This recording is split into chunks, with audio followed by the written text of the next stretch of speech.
Most indie authors will never hire a PR firm, and honestly, that's usually the right call. But if you are considering it, especially for a book launch, there are some things you need to understand before you sign anything.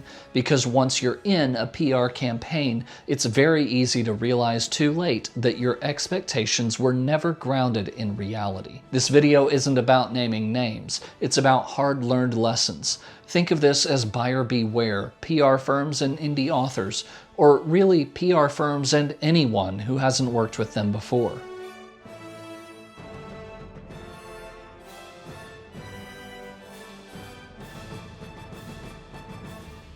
For quick context, I work as an assistant to indie author Wayne D. Kramer. We recently launched a children's picture book series, Penny Pangolin, including audiobooks narrated by David McCormack, who many people recognize as the voice of Bandit from Bluey. Let's see. We'll need salt, sugar, spices, baking powder. The books also have a conservation angle, raising awareness about pangolins, one of the most critically endangered and most trafficked animals in the world. If you want to know more about them, I'll put a link in the description below. And I want to pause here to clarify something important though. PR firms do not market books. They pitch stories to the media. Normally, a book being pitched is not news, but this project felt newsworthy because it combined a children's series with a conservation mission, a real-world environmental issue, and a beloved children's voice actor doing his first audiobooks. That's why PR even entered the conversation for us. And I also want to be clear about this up front. PR is always a shared risk between the firm, the client, the story, and the timing. Even a great PR firm can't force coverage. But some things did go wrong here, and some expectations were clearly influenced by how the campaign was presented. This wasn't about anyone breaking the law, it was about experience gaps, unclear expectations, weak alignment, and ultimately trust. And those are exactly the things authors need help seeing before they sign. So number one, PR firms sell possibility, not probability. When you first get a pitch deck from a PR firm about why you should go with them, you'll see logos from major outlets like New York Times and Today Show. You'll see language about coverage and reach. There will be a lot of big excitement early in the relationship. What you usually won't get is a grounded discussion of likelihood. Potential does not equal probability, does not equal guarantee. It's also important to know that the level of service you receive is often directly tied to budget. Lower and mid-tier PR campaigns typically involve broader pitching, fewer follow-ups, and more templated or AI-generated outreach.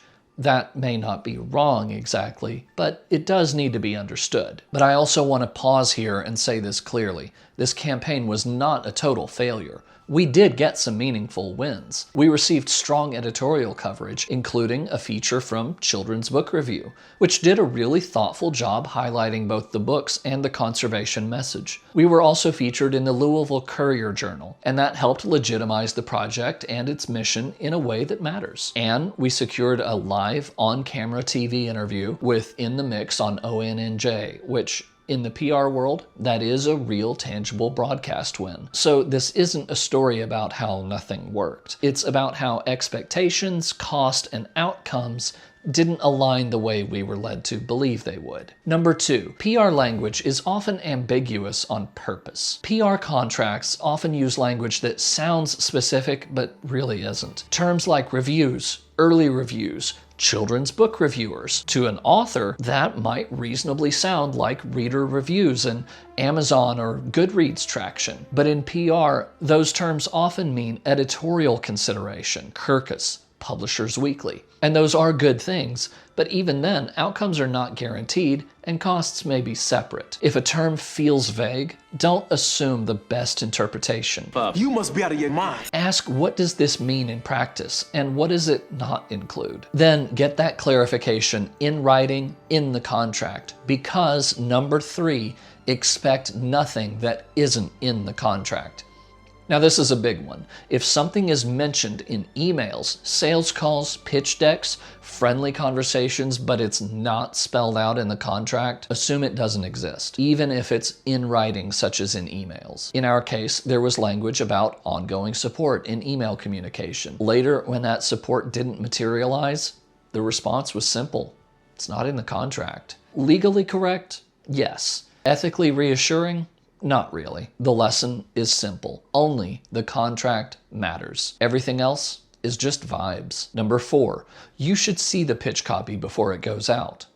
Another lesson that's worth calling out is the importance of reviewing pitch copy before it's sent. In our case, we noticed few places were responding to the pitches. That's actually normal. Silence is the usual response, but we didn't know that yet. So we asked to see the pitch just to review it. When we did, we noticed a typo in an important name, something that undermined credibility and could have been caught instantly with a quick review. Now that's not about blaming anyone, it's about recognizing that as authors, writing quality is our domain. Correct spelling is absolutely foundational to having any professional credibility as an author. Spelling, names, phrases, and tone matter enormously in PR. A single error can make a pitch look careless or signal unfamiliarity with the project. So requesting pitch review isn't micromanagement, it's basic quality control. And a second set of eyes almost always improves the work. So if you're hiring a PR firm, it's reasonable to ask to review pitch copy before distribution. That small step can prevent avoidable mistakes and protect the credibility of both you and the publicist. Number 5, transparency is not standard.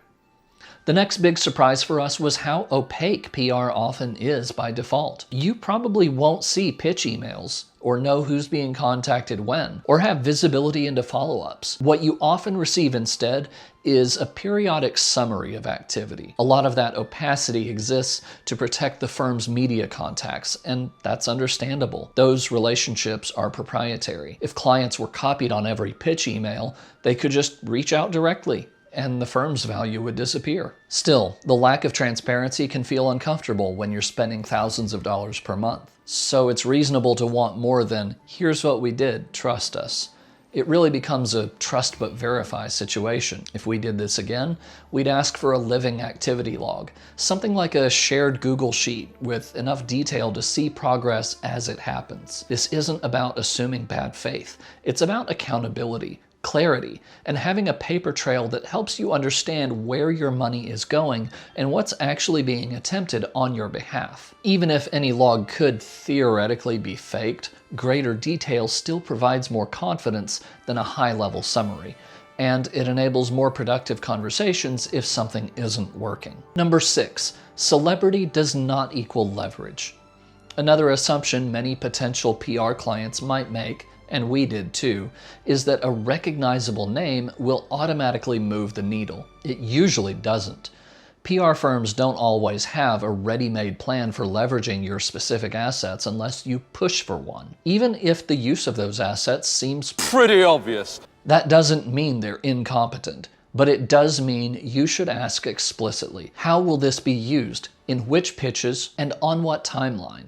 Assets don't activate themselves. Number 7, exposure must be defined or it means nothing. PR firms love the word exposure almost as much as artists hate it, but exposure has to mean something. A reasonable baseline expectation might be increased mentions, inbound inquiries, media pickups that lead to secondary coverage, noticeable growth in awareness-related signals. Not necessarily sales, but movement. If exposure can't be described in practical, measurable terms, then you and the firm are probably imagining different outcomes. Number 8, when reporting crosses the line. This next point is uncomfortable, but I want to be very clear about it. PR should work alongside your own efforts, not quietly absorb them. As an author or publisher, you will almost certainly still be doing your own outreach, especially for events, signings, libraries, schools, and local opportunities.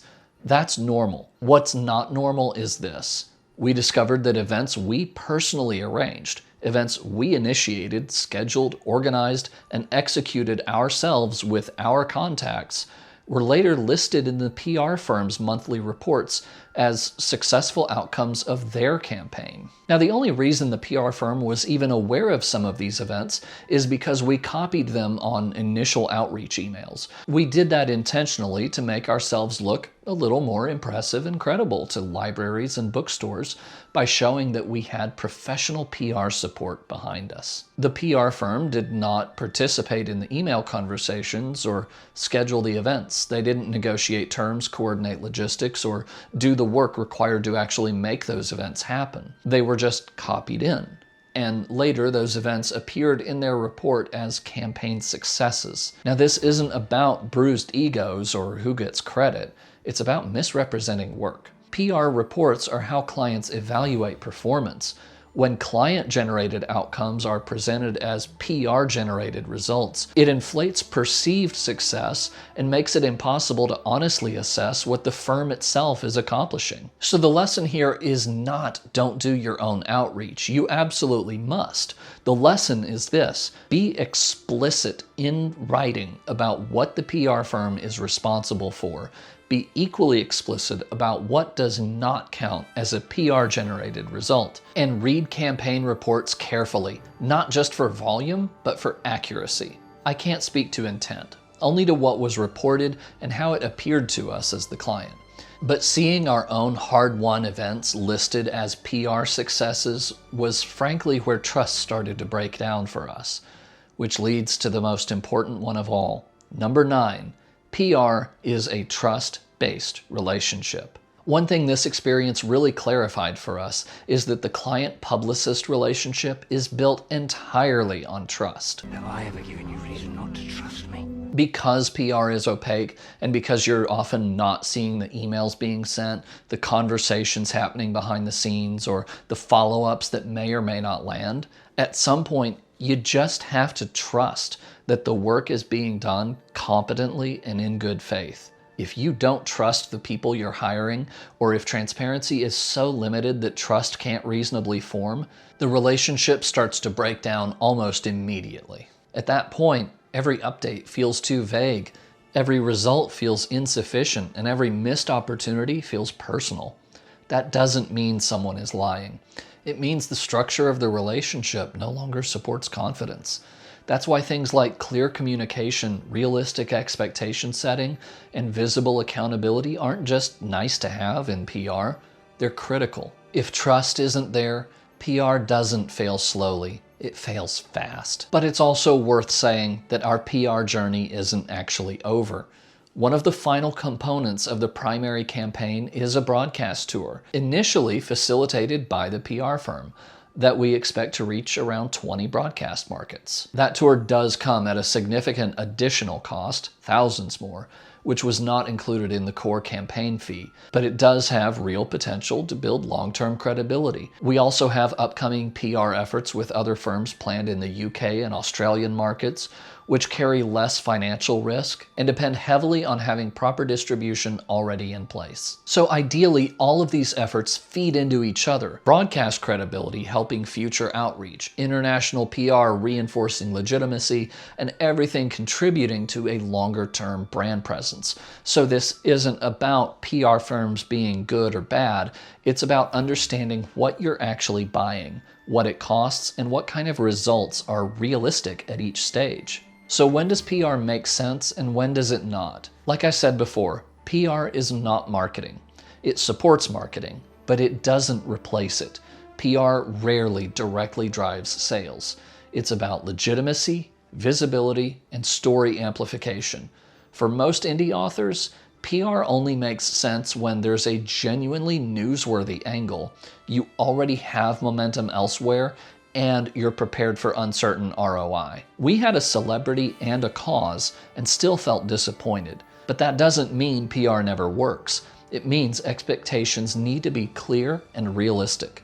And importantly, authors are not wrong for believing what they're told, but you are responsible for protecting yourself. We learned a lot from this experience, some of it the hard way. There are excellent PR firms out there, but fit clarity, and expectations matter more than most authors realize. If this video helped you to slow down, ask better questions, and think more carefully through a PR decision, let me know down below. PR can work, but it can absolutely fail. The difference is usually what you understood before you signed. Thanks for watching, and I'll see you in the next one.